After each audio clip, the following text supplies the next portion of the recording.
China consegue vender tanto carro elétrico? Por quê? Incentivo, né? Tem várias razões. A principal razão é cultural. O que acontece é o seguinte, na China, no ano 2000, o mercado era o mercado brasileiro, 2 milhões de carros. Hoje é 30. Era 2 milhões de carros. E tinha 1,5 bilhão de habitantes. Quem andava de carro na China? Só governo. Não tinha frota de carro. 2 milhões para um país de 1,5 bilhão é que nem o nosso mercado ser de 200 mil carros. Nada, ninguém tinha carro. Não tinha trânsito, ninguém tinha carro, todo mundo andava de bicicleta. Então, se você nasceu na década de 80, você nunca viajou com teu pai de carro para nenhum lugar, porque teu pai não tinha carro. Era bem cultural, então. Então você andava de trem, de ônibus, eventualmente de avião, que também não tinha muito aeroporto. De bicicleta. Mas você não viajava. Então, quando você compra um carro elétrico e o vendedor te fala, cuidado para viajar, é complicado. Você fala, eu nunca viajei de carro mesmo, pega o trem. E o trem lá é baratíssimo. Você faz Xangai e Beijing, que é 1.100 quilômetros, 2 horas de avião, 4 horas de trem. 4 horas de trem. E custa, passagem em classe econômica, $60. Nada. Isso para fazer 1.100 quilômetros. Para você ter ideia, na Europa é 120 euros. Esse mesmo trecho. Então você tem trem barato, super eficiente, super rápido, e culturalmente, uma pessoa que tem a idade de você, até você ter 25, 30 anos, você nunca andou de carro com seu pai, porque teu pai não tinha carro. Entendi. Eu fui pra Ponta del Este com meu pai de carro na década de 70 num Dodge Charger. Porra, gastou gasolina, hein? Mas assim, você pegava um Galaxy, você ia pra Porto Alegre de Galaxy. Ou de Aero Willis, ou de Opala. Cinca Chambord, tudo isso. Então o que acontece? O chinês, ele não tem essa cultura. O francês tem. O americano tem. O americano tem a driving season, que é no verão.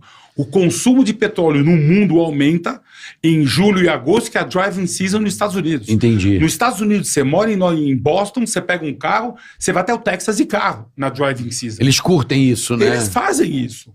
Então, você não consegue fazer isso com carro elétrico. Então, uma das razões é essa. Segunda, estrutura de carregamento. Eu sou o governo chinês. Não é democracia. Tem as vantagens, você muda as coisas rapidamente, tem as desvantagens. Então, vantagem, eu decido pôr o carregador a cada 50 quilômetros nas autoestradas chinesas. Eu vou lá, eu boto o dinheiro, o posto é meu, a autoestrada é minha, o posto é meu, tudo é meu. Põe fotovoltaico, põe o que quiser. Põe o que quiser. Estados Unidos, governo Biden, ele fez uma linha de crédito, procura na internet, gente, $5 bilhões do Biden, com juros de 1% ao ano, para quem quiser pegar dinheiro emprestado e montar estação de carga de carro elétrico. Eu quero montar uma estação a cada 40 milhas em todas as estradas. Subsídio, né? O bom e velho subsídio, né? Não, ele emprestou dinheiro a 1%. Sabe quantas estações fizeram em 5 anos? Não. 8 estações. Porque ninguém quer investir, porque eles falam não tem demanda. Porque nos Estados Unidos, assim, você pega dinheiro emprestado, vai ter que pagar. Então você vai gastar lá $300 mil ou $1 milhão para montar teu postinho de elétrico, você tem que vender energia elétrica, você vai ter que pagar teu empréstimo. Montaram 8 estações. Porque os Estados Unidos ele não faz estação. É que nem o Brasil. O Brasil não faz estação. Você pode tentar conseguir crédito e fazer. Então, na China tem 2 milhões de carregadores públicos. Nos Estados Unidos tem 150 mil. Conclusão, não tem onde carregar. Você está em Chicago, você quer ir para Nova York, meu filho, você não vai conseguir carregar teu carro. O Tesla, mas eles têm um esquema deles lá, não? O Tesla tem um monte de estado nos Estados Unidos onde não vende Tesla. Porque a Tesla vende através dela mesma, ela não tem rede de concessionário. E tem estado onde é proibido a montadora vender carro, tem que ser através de uma rede de concessionário. Tem 6 ou 7 estados nos Estados Unidos onde eles não podem vender carro. Eu não sabia disso. Certo, você foi, então, se eu lembro, no mercado pioneiro. Só para concluir essa... Tá. Então, vamos continuar. Então você tem o BEV, que é o BEV. Depois você tem o PHEV, que é o teu voo. PHEV é o seguinte, Plug-in Hybrid Electric Vehicle. Você tem 2 tipos de PHEV. Você tem o PHEV caro, premium, Volvo, BMW, Mercedes, etc. onde você tem um carro com motor a gasolina de 250 a 300 cavalos, um motor elétrico de 150 cavalos, uma autonomia de 50, 60, 70, 30 quilômetros, depende de como você dirige. Na cidade, se você carrega todo dia, você vai fazer 30 km por litro, 40 km por litro, que nem você falou, você vai encher teu tanque uma vez a cada 2 meses. Eu encho a cada 3 meses. Porque você fica só no elétrico, no pariano. Eu ando 50 km por dia.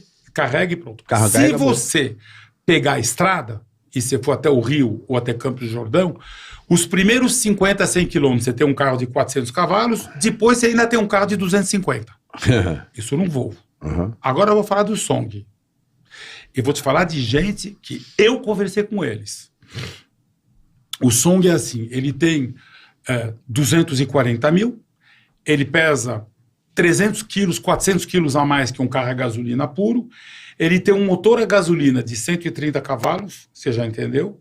E ele tem um motor elétrico de 150. Na cidade, se você carrega todo dia, sensacional. Você vai fazer 40 km por litro. Você nem sente quando liga o motor elétrico, quando liga o motor térmico. Você não sente nada. O motor elétrico, se você carrega todo dia, o motor elétrico te leva em tudo quanto é lugar. Foi para Campos do Jordão. Os primeiros 80 quilômetros na Dutra ou na Trabalhador, você tem um baita carro, 300 cavalos. Chegou em Taubaté, você vai subir a serra, você tem um carro de 2 toneladas e 100. Com motor de 150 cavalos. Motor de 130 cavalos, mais 4 adultos. Relação peso-potência do 1 no mili. O carro não sobe. Se você blindar o carro, a relação peso-potência é de um Fusca, de um Brasília. É um pesadelo. Eu tenho um amigo meu, não vou falar o nome dele, mas é um amigo meu, diretor de um banco. A mulher dele comprou um Song, mandou blindar. Ele foi para Maresias com o carro. Putz. Ele não sabia, ele não carregou em Maresias. Ele falou, Sérgio, eu subi a Serra da Imigrantes a 70 por hora na faixa da direita. Eu nunca mais uso esse carro para viajar. Esse é um plugin. Mas sabe que eu vi uma coisa com o Song, da entrega técnica, que os caras não estão explicando? Não, claro que não. Não, mas daquela história, não, de você não deixar uma reserva para a bateria de 30%, que aí você vai ter sempre a potência combinada. Você não vai perder o motor elétrico. Pega uma serra. Não tem jeito. Se você pega uma serra, você sobe a serra do Rio... Não, em detalhe, peraí. Não tem jeito, porque a bateria não aguenta nada. É isso que eu ia falar. A bateria é a bateria que aguenta 30 quilômetros numa subida de serra. E se a serra tem 40, acabou a bateria, não tem jeito. A bateria, o carro elétrico, quando você precisa de subida, é uma desgraça. É só, come muito. Come muita bateria. Então, outro problema de carro elétrico. Você tem um carro híbrido plug-in. Então, Europa. Híbrido plug-in tinha bônus ecológico. Você comprava um híbrido plug-in, tinha 5 mil euros de ajuda. Num elétrico puro tem 7.500. Agora caiu para 5 mil. Menos a Alemanha, que caiu para 0. Por isso que o mercado lá caiu. O alemão é ecológico. Mas cortou o bônus que eles davam, a venda lá caiu 40% de carro elétrico. Ou seja, a Alemanha é ecológica, vírgula. Então... Mas come salsicha. Ainda come salsicha. Aí o que acontece? Agora da linguiça. Aí o que acontece? Depois do Dieselgate, eles colocaram um chip que mede o consumo histórico do carro desde que você comprou. Então, quando você faz aquelas vistorias obrigatórias a cada 3 anos, ele pega o chip e lê quanto tem uma telemetria ali. E eles verificam, você fez, em média, 11 km por litro, qual é a média que o fabricante fala. Se der mais ou menos 10%, tudo bem. Se começa a dar mais 20, mais 30, eles vão averiguar para ver se ninguém está mentindo aí, porque você paga multa por emissão de CO2. Emissão de CO2 é a mesma coisa que... o carbono que consumo de gasolina está diretamente ligado à emissão de CO2. Aí o que acontece? Eles repararam que o híbrido plug-in gastava 5 vezes mais CO2 do que os fabricantes falavam. Aí eles foram atrás. Quem está mentindo aí? É que na Europa ninguém carrega. Não tem um hábito, não tem nem tomada em casa. Não tem nem tomada em casa. Em Paris não tem nem onde estacionar, ninguém tem tomada em casa. Então o que acontece? O híbrido plug-in, se você carrega todo dia, sensacional na cidade. Se você não carrega, você tem um carro de 400 quilos mais pesado, com motorzinho a gasolina pequeno, que você vai ter que carregar a bateria para pôr elétrico, vai ter que carregar com combustível. Conclusão, você gasta combustível. E você tem um carro com 400 quilos a mais e que custa 7, 8 mil euros a mais que um carro a gasolina normal. Terceiro problema do híbrido plug-in que já perceberam na Europa, no Brasil ainda não. Se o bendito carro pifar quando acabou a garantia, ninguém conserta. É mesmo. Não. Seu Volvo, na 4 rodas, tem reportagem, digita lá. Conserto de Volvo XC60, acabou a garantia. 90 pau. Tá na 4 rodas. Poxa, obrigado.